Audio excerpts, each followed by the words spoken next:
বাংলাদেশ জামায়াতে ইসলামীর আমির ডাক্তার শফিকুর রহমান বলেছেন, আওয়ামী স্বৈরাচারের দোসররা এখনও দেশকে অস্থিতিশীল করতে উস্কানি দিচ্ছে, তবে সেই ফাঁদে কোনোভাবেই পা দেওয়া যাবে না।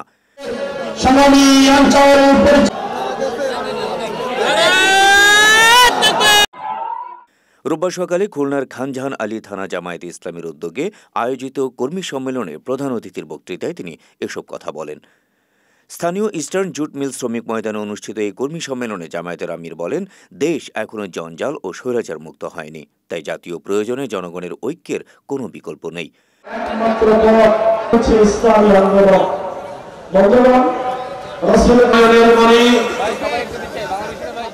খুলনার খানজাহান আলী থানা জামায়াত ইসলামীর আমির সৈয়দ হাসান মাহমুদ টিটোর সভাপতিত্বে সম্মেলনে বিশেষ অতিথি ছিলেন বাংলাদেশ জামায়াত ইসলামীর সেক্রেটারি জেনারেল সাবেক এমপি অধ্যাপক মিয়া গোলাম পরওয়ার ও কেন্দ্রীয় নির্বাহী সদস্য যশোর কুষ্টিয়া অঞ্চলের পরিচালক মোবারক হোসাইন, কেন্দ্রীয় সাংগঠনিক সেক্রেটারি ও খুলনা অঞ্চল পরিচালক মুহাদ্দিস আব্দুল খালেক। দেখেছে দলকে, তারপরে জুলুম চাপিয়ে দিয়েছে জনগণের ঘাড়ে। এরা ছিল হিংস্র, এরা ছিল সংকীর্ণ মনা, এরা ছিল বেদরদি, এরা ছিল বেপরোয়া, এরা মানুষকে মানুষ গণ্য করে নাই, এরা মানুষের উপর তাণ্ডব চালিয়েছে। সেই জেল জুলুম, খুন এবং গুমের শিকার সারা বাংলাদেশের মানুষ।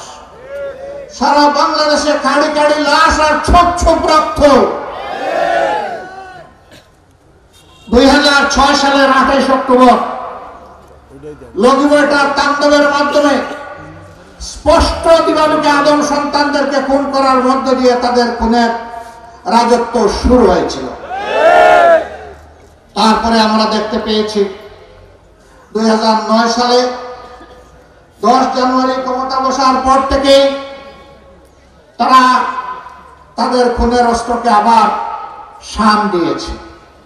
পরের মাসে 25 এবং 26 তারিখ ঢাকার পিলখানায় তৎকালীন বিডিআরের সদর দপ্তরে বাংলাদেশের দেশপ্রেমিক সেনাবাহিনীর 57 জন চৌকস প্রতিশ্রুতিশীল